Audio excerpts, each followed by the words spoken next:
Hello everyone, I hope आप सभी अच्छे होंगे। इस वीडियो में हम रीडिंग के बारे में बात करेंगे एंड ये वीडियो आपके लिए बहुत ज़्यादा हेल्पफुल रहेगी।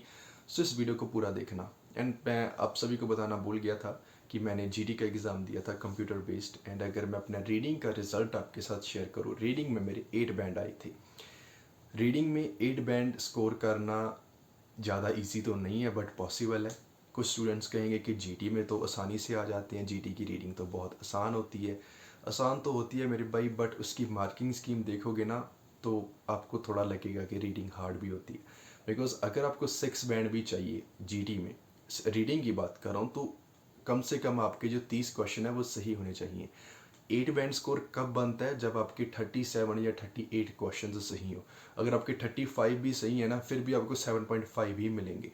तो आप देख लो कि मेरे 2 या 3 क्वेश्चंस गलत थे। एक क्वेश्चन तो यार वैसे ही गलत हो जाता है, एक मैंने मिस्टेक कर दी होगी, तो मेरे 2 या 3 क्वेश्चंस गलत होंगे एंड मेरे को 8 बैंड मिले। मैंने कौन सी चीज़ें फॉलो करी? अगर आप वो फॉलो करोगे आपको भी स्कोर मिल जाएगा। इस वीडियो को स्किप मत करना बिकॉज आपके लिए बहुत ज़्यादा हेल्पफुल रहेगी। सबसे पहले मैं रीडिंग के बारे में, मटेरियल के बारे में बात करूँगा कि मैंने कौन सा मटेरियल फॉलो करा। मैंने हमेशा स्टूडेंट्स को एक ही चीज़ रेकमेंड करी है कि कैम्ब्रिज की रीडिंग सॉल्व करो। मैंने भी वही करी थी, सेम लेवल मेरे को एग्ज़ाम में मिला एंड मेरे को एग्ज़ाम डिफ़िकल्ट नहीं लगा। बट स्टूडेंट्स मटेरियल में क्यों क्यों ज़्यादा कन्फ्यूज्ड हैं?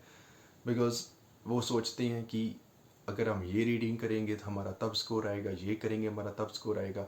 बहुत सारी उनके पास बुक्स हैं, सिर्फ एक बुक को फॉलो करो आपको रिजल्ट मिल जाएगा। मैं सिर्फ 7 दिन रीडिंग के पैसे सॉल्व करे थे एंड मेरा स्कोर आ गया था। एंड मैंने ना ये रीडिंग के टेस्ट, मैं कहूँगा कि जो मैंने एकेडमिक का एग्ज़ाम दिया था इंडिया में, वो तो अभी एक्सपायर हो चुका है उसकी, ठीक है, वो वैलिड नहीं है वो रिज़ल्ट अभी। बट जो जीटी का ये वैलिड है। तो मैं कह दूँ कि भाई मैंने 2 साल बाद कहीं रीडिंग के पैसे सॉल्व करे थे। आई एग्री कि मैं वीडियोस बनाता हूँ बट जो हम अलग से प्रैक्टिस करते हैं उसका डिफरेंट मेथड होता है। मैंने ऑलमोस्ट 2 इयर्स के बाद प्रैक्टिस करी थी। सिर्फ 7 डेज़ में मैंने रीडिंग में 8 बैंड स्कोर करा। वो कैसे, अभी हम यहाँ पे डिस्कस करते हैं। तो सबसे पहले मेरे को ट्रू फॉल्स नॉट गिवन आए थे एंड जो मेरा पहला क्वेश्चन था उसका मैंने नॉट गिवन सेलेक्ट करा था। कई बार स्टूडेंट्स सोचते हैं कि पहला नॉट गिवन नहीं हो सकता, ये कहीं नहीं लिखा। हो सकता है कि पहला भी नॉट गिवन हो, सेकंड भी नॉट गिवन हो, थर्ड फॉल्स हो, फोर्थ ट्रू हो, कोई भी पैटर्न हो सकता है। आपको अपनी जजमेंट नहीं करनी। जो पैसेज में लिखा है, जो आपने पढ़ा है वो आपने करना है। मैंने कीवर्ड्स पढ़ी, लोकेशन पे आया, फर्स्ट मेरे को नॉट गिवन लगा बिकॉज वो कंपैरिजन पैसेज में उस पैराग्राफ में नहीं था। जब मैं सेकंड क्वेश्चन सॉल्व कर रहा था, इस चीज़ को ध्यान से समझना, जब मैं सेकंड क्वेश्चन सॉल्व कर रहा था मेरे को वो भी नॉट गिवन लगा। तो मैंने सोचा कि इसको हम एक बार स्किप कर देते हैं। मैंने एक बार साइड पे मार्क कर लिया कि ये नॉट गिवन हो सकता है। कंप्यूटर बेस्ड पे जस्ट मैंने सेलेक्ट कर लिया कि इट्स नॉट गिवन, बट मैंने उसके बारे में मैं ज़्यादा श्योर नहीं था। बेसिकली ये समझो कि मैंने उसको एक बार साइड में रख दिया था। थर्ड क्वेश्चन देखा तो वो उसके साथ पढ़ा था, फोर्थ भी, सभी ऐसे ही एक ऑर्डर में थी। तो सभी क्वेश्चन मैंने 5 के 5 सॉल्व कर लिए।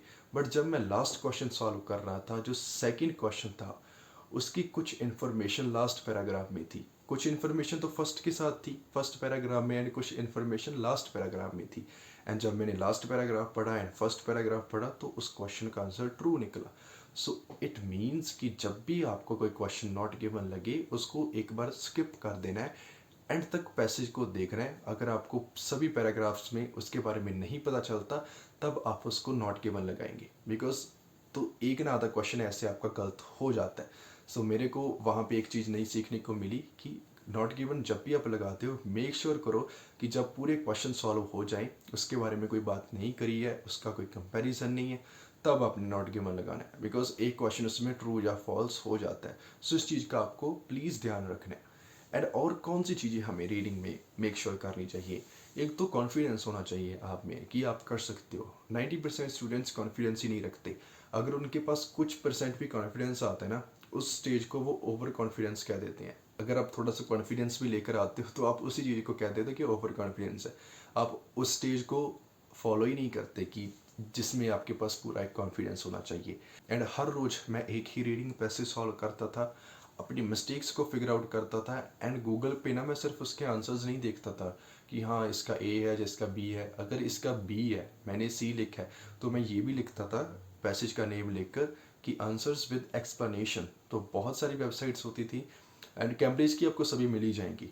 आपको पूरे क्वेश्चन की ना वो एक्सप्लेनेशन भी बताएंगे, इवन जो कीवर्ड्स के सिनोनिम्स है वो भी इसको हाईलाइट करेंगे। आपके पास बहुत सारी नॉलेज आ जाएगी कि कैसे सिनोनिम्स यूज़ होते हैं, कैसे उन्होंने क्वेश्चन को डिज़ाइन करा, इसकी स्ट्रक्चर क्या थी एंड मेरा क्वेश्चन क्यों गलत हुआ। तो उस टाइम पे मेरे पास काफ़ी नॉलेज आ चुकी थी, स्पेशली फॉल्स में कि ये फॉल्स क्यों है, ये नॉट गिवन नहीं है। एंड जो हेडिंग्स होते हैं, हेडिंग्स अगर आपको सपोज करो 5 हेडिंग्स आए हैं, 3 तो आपको बड़ी आसानी से मिल जाएंगी। 2 हेडिंग्स ऐसे होते हैं कि अगर आप उसको 1 या 2 बार पढ़ोगे आपको वो समझ में नहीं आएंगे, आपको उसको 3 या 4 बार पढ़ना होगा। एंड जब आप पूरा पैसेज को पढ़ लोगे बाकी क्वेश्चंस के साथ साथ, मैं ये नहीं कह रहा हूँ कि पूरा पैसेज सॉल्व करें, आई मीन जब बाकी क्वेश्चंस भी सॉल्व कर लोगे तब आपके पास आइडिया हो जाएगा कि इस पैराग्राफ में ये चीज़ आ जाती है। हेडिंग्स हो गए, एमसीक्यू हो गए, इसमें एलिमिनेशन मेथड आपको लगाना होता है कि इसके बारे में बात हुई है नहीं हुई है, इसके बारे में हुई है नहीं हुई है, फिर कहीं जाकर आपके क्वेश्चंस सही होते हैं। एंड जो नॉट गिवन ट्रू फॉल्स है वो तो मैंने आपको साथ डिस्कस कर ही दिए हैं। एंड सबसे इंपॉर्टेंट होती है जो इन्फॉर्मेशन मैच करनी। मेरे को ये सेकंड पैराग्राफ में आई थी, अगर मैं सच बताऊं मेरे को पता नहीं चल रहा था कि किस क्वेश्चन का क्या आंसर है, क्योंकि मैं भी थोड़ा उस टाइम पे नर्वस था एंड मैं शिफ्ट लगा कर आया था, तो बिल्कुल भी मेरा मन नहीं था। बट मैंने सोचा कि एग्ज़ाम तो देना है, बिकॉज भाई मैंने $350 पे करे हैं इसके, तो मैं स्किप नहीं कर सकता इस चीज़ को। एंड जब मैं वो सॉल्व कर रहा था मेरे को इतना समझ में नहीं आया, मैंने सेकेंड टाइम पढ़ा, मेरे को सिर्फ 2 क्वेश्चन मिले 6 में से। एंड मेरे को लगा कि यार टाइम भी जा रहा है तो मैं क्या करूं। फिर मैंने एक बार उन चीज़ को छोड़ दिया, मैंने अगले क्वेश्चन सॉल्व करे फिलअप्स में। एंड जब मैं फिलअप्स सॉल्व करके हटा मेरे को हर एक पैराग्राफ की थोड़ी थोड़ी इन्फॉर्मेशन आ गई, तो मैंने दोबारा रीड करा। देन फिर मेरे को हर एक क्वेश्चन का आंसर धीरे धीरे मिलने लगा, सिर्फ एक लाइन को पढ़ के। अगर आपको एक बार में नहीं पता चलता, 2 बार में नहीं पता चलता, नर्वस मत हो, उसको 3 बार पढ़ो, 4 बार पढ़ो। आई अग्री कि टाइम कम होता है, बट फिर भी आपको वो तो करना तो पड़ेगा। आप उसको भी नहीं छोड़ सकते, बाकी को भी नहीं छोड़ सकते, बट एक क्वेश्चन पे ज़्यादा टाइम मत स्पेंड करो। अगर वो आपको बिल्कुल भी नहीं मिल रहा फिर आप सेकंड क्वेश्चन पे आओ, बट आपको सभी क्वेश्चंस टाइम के साथ मिल जाते हैं। एंड रीडिंग में आपको हर एक वर्ड, हर एक लाइन का अगर मीनिंग पता होना जरूरी नहीं, अगर नहीं भी पता फिर भी आप 7-8 तक स्कोर कर सकते हो।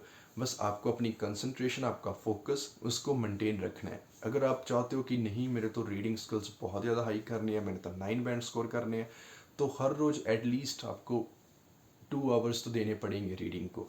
आपने पैसेज को सॉल्व करना है 1 घंटे में, एक्स्ट्रा इन्फॉर्मेशन रीड करनी है। अब स्टूडेंट्स इस चीज़ में कंफ्यूज रहते हैं कि कौन सी इन्फॉर्मेशन रीड करें।